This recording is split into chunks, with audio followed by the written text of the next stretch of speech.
Kapter kali ini Sen diperlihatkan Hansen yang sedang berada di sebuah ruangan serikat mahasiswa. Di dalam ruangan itu ada Hansen dan wakil ketua serikat mahasiswa dan beberapa orang lagi di sana. Lalu salah satu dari mereka bertanya kepada Hansen, apakah kamu benar-benar sudah siap untuk mengambil posisi wakil menteri di Klub Hubungan Eksternal? Lalu dengan percaya diri Hansen mengatakan, Anda tidak perlu khawatir, aku sudah sangat siap dan tidak akan mengecewakan siapapun. Lalu orang itu menimpali, sudah banyak yang terjadi di sini, dan Zuo Xiao dengan sukarela dia kemarin telah mengundurkan diri, jadi dengan keputusan yang sudah bulat, kami akan mengangkatmu menjadi wakil menteri Klub Perhubungan Eksternal menggantikan Zuo Xiao. Lalu dengan senang hati Hansen menerimanya, terlihat wakil ketua serikat mahasiswa terlihat kurang puas dengan keputusan itu, lalu dia beranjak pergi dari sana dan dia berkata kepada kedua orang itu, Luping dan Wang Ling, aku ada di sana dan menyaksikan orang ini, dia sangat liar dan susah diatur, mungkin suatu saat kalian akan menyesal. Lalu dia pergi meninggalkan mereka semua. Setelah itu Hansen pun bertanya kepada kedua orang itu, Ketua, apakah ada hal lain lagi? Orang itu menjawab, tidak ada. Oke, kalau gitu sampai jumpa, ujar Hansen. Lalu wanita itu berkata, sebenarnya banyak yang mendukung Hansen untuk menjabat posisi ini, tapi aku tidak tahu apakah kita akan bisa mengendalikannya nanti. Lalu hari berpindah pada tanggal 1 Oktober tepat saat hari libur nasional tiba, lalu scene berpindah di mana Hansen dan Xiao Rongyu berada, sepertinya mereka sedang menunggu jemputan dan ingin pulang kampung. Lalu seseorang datang mengendarai mobil berwarna putih, dia adalah paman Xiao Rongyu. Paman itu menyuruh mereka agar segera masuk ke mobil, lalu mereka satu persatu masuk ke dalam mobil. Terlihat si caper terus-terusan pengen nempel sama Xiao Rongyu, dia berpikir ingin duduk di sebelah Xiao Rongyu, tapi sebelum itu Hansen menyela, biarkan aku masuk dulu, aku ingin duduk di kursi belakang, ujarnya. Lalu si caper tanpa ragu menyetujuinya, dan Hansen lantas masuk ke dalam mobil, dia langsung duduk tepat di sebelah Xiao Rongyu, lalu si caper berkata, kenapa kau duduk di situ, bukannya kau ingin duduk di belakang? Lalu Hansen menjawab, oh aku berubah pikiran sekarang. Si caper yang mendengar itu dia merasa kesal, lalu dengan berat hati dialah yang harus duduk di kursi belakang. Lalu paman itu berkata, kencangkan sabuk pengaman, kita akan segera berangkat. Lalu mereka berangkat pulang menuju kampung halaman. Lalu saat di dalam mobil, si caper masih saja cari-cari perhatian kepada Xiao Rongyu, terlihat dia masih saja membanggakan dirinya sendiri, bahwa dia setelah liburan akan ada wawancara anggota klub di kampusnya. Wang Xibo menimpali, semoga beruntung, aku sudah mencoba ke departemen juga tapi aku gagal dan ditolak saat wawancara kedua. Saat mereka semua sedang berbicara, Hansen menimpali dengan santai sambil membaca selembar kertas, dia berkata, aku sekarang menjabat wakil menteri klub departemen perhubungan. Si caper yang mendengar ucapan Hansen dia menahan ketawa sambil meragukan perkataan Hansen. Si caper berkata, Hansen, jika kau benar soal menjadi wakil ketua departemen perhubungan maka aku akan memakan kotoran, ucap si caper dengan nada mengejek. Lalu paman Xiao Rongyu yang memperhatikan mereka di belakang, dia berfirasat di dalam hati sepertinya Hansen tidak berbohong. Lalu Hansen berkata kepada si caper, apa memang mustahil untuk mahasiswa tahun pertama menjadi wakil menteri? Lalu si caper menjawab dengan pedenya, pada dasarnya memang tidak mungkin mahasiswa baru menjadi wakil menteri. Siapa yang akan memilih mahasiswa baru? Memangnya kamu siapa? Manusia super yang menyelamatkan dunia. Lalu Hansen menimpali, aku tidak ingin berbicara dengan orang yang akan memakan kotoran. Lalu singkat cerita paman Xiao menurunkan mereka semua di jalan dan menyuruh mereka untuk melanjutkan dengan berjalan kaki, karena paman Xiao dia ada tugas di kantor dan harus segera kembali.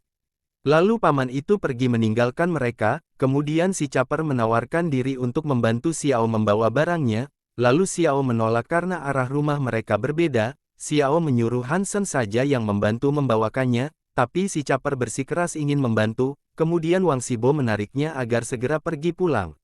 Lalu Hansen dengan wajah lesunya bergumam, kalau tahu begini lebih baik aku naik bus atau kereta saja. Terlihat si betina ini cuma bawa makanan saja di tangannya sedangkan Hansen yang membawa barang-barangnya sendirian. Kemudian Xiao menawarkan makanan itu kepada Hansen, dan Hansen menerimanya. Saat Xiao sedang Menyuapi Hansen, datang ayah Xiao melihat pemandangan itu di depan matanya. Lalu panel diperlihatkan di sebuah tempat hiburan malam, diperlihatkan Hansen dan Wang Xibo sedang asik bermain biliar. Wang Xibo berkata, aku tak menyangka.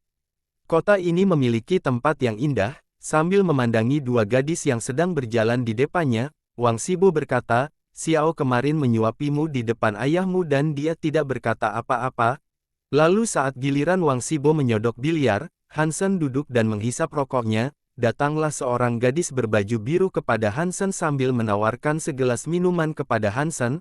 Lalu Hansen menjawab, adik berkulit hitam di sana belum merasakan jatuh cinta, datang dan godalah dia. Lalu mbak itu menghampiri Wang Xibo menawarkan minuman itu. Seketika Wang Xibo tersipu malu digodain mbak-mbak LCGS. Singkat cerita mereka keluar dari klub malam itu. Wang Xibo berkata, baru jam 10 malam. Hansen berkata, kamu jangan pulang dulu, kami bisa menginap di tempatku nanti. Dia berkata lagi kepada Wang Xibo, kau harusnya tak usah terlalu serius dengan gadis yang sering ke klub malam, sentuhlah mereka sesekali. Iu tak apa, ucap Hansen. Lalu saat mereka akan beranjak pergi, Hansen terkejut melihat Xiao Rongyu ada di sana. Dia di sana bersama temannya membawa sebotol minuman jeruk. Lalu Hansen bergumam dalam hati, sial dia melihat semuanya, apa yang harus kulakukan, bukankah aku dan Xiao tidak ada hubungan khusus, jadi tak masalah kan kalau aku pergi ke bar. Lalu Hansen berjalan menghampiri Xiao, dia berkata selamat malam, apakah kau ingin berpesta, sepertinya rumahmu bukan ke arah sini. Lalu Xiao berkata kepada Hansen, kau jadi ini alasanmu tidak datang ke rumah nenek. Sambil menjatuhkan minuman ke tanah, lalu segera pergi dari sana. Kemudian teman Xiao berteriak kepada Chen Hansen, bajingan, hari ini toko minuman itu menjual minuman spesial, Xiao membelikan khusus untukmu agar bisa diberikan kepadamu, tapi lihat sekarang yang telah kau perbuat, pergilah ke neraka bajingan. Lalu Hansen bingung, apa yang salah denganku, aku tidak berbuat apa-apa. Lalu Wang Xibo berkata kepada Hansen, jika kau tak mengejar Xiao mungkin ini akan gawat, sambil diperlihatkan minuman yang dijatuhkan oleh Xiao. Lalu Hansen pergi ke telepon umum dan menelpon rumah Xiao, tapi yang mengangkat ayah Xiao. Dia berkata, halo paman, apakah aku bisa berbicara kepada Xiao? Lalu ayah Xiao berkata, Hansen dia sedang istirahat, tolong telepon besok saja ya.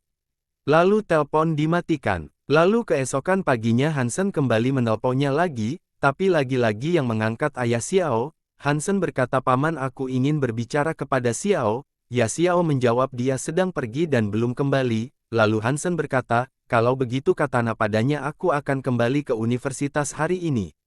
Ayah Xiao pun mengatakan itu kepada Xiao sambil berbisik, terlihat Xiao ada di sana, dia sedang termenung. Lalu telepon ditutup. Ayah Xiao yang melihat anaknya termenung dia menghampirinya dan bertanya, kenapa, apa kalian bertengkar?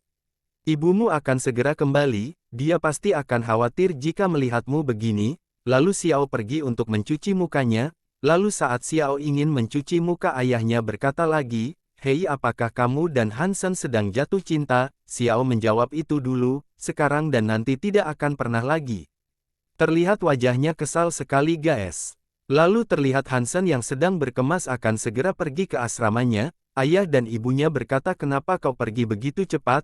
Bukankah masih ada waktu libur? Hansen menjawab, aku seorang monitor kelas, jadi aku harus kembali dengan cepat. Lalu saat ibunya memberikan uang kepada Hansen, dia menolaknya, dan berkata aku sekarang sedang tidak kekurangan uang. Ibunya pun kebingungan, bagaimana bisa kau tak kekurangan uang? Hansen pun menjelaskan kepada ibunya, bahwa dirinya mendapatkan uang 2.500 yuan di tempat lain jadi dia tidak kekurangan uang. Lalu Hansen berpamitan kepada mereka berdua, dan segera pergi. Lalu ibu Hansen bertanya kepada suaminya, apakah kita sudah semakin tua sekarang? Ayahnya menjawab kenapa kau berkata begitu? Ibu Hansen berkata, aku merasa Hansen sudah tidak membutuhkan kita lagi, dia juga sudah tidak mau menerima uang kita, aku sedikit merasa kesepian, itu sepertinya tidak buruk, kita jadi tak usah khawatir lagi dengannya di masa depan, ucap ayah Hansen. Lalu ibunya berkata apakah kau berniat ingin menikahkan Hansen setelah dia lulus kuliah? Apakah kau memiliki teman yang mempunyai anak perempuan? Aku ingin merawat bajingan kecil itu sedikit lebih lama. Lalu ayah Hansen bergumam dalam hatinya, mungkin aku punya, sambil membayangkan kejadian sebelumnya. Oke guys, chapter kali ini berakhir di sini, jangan lupa like dan subscribe guys.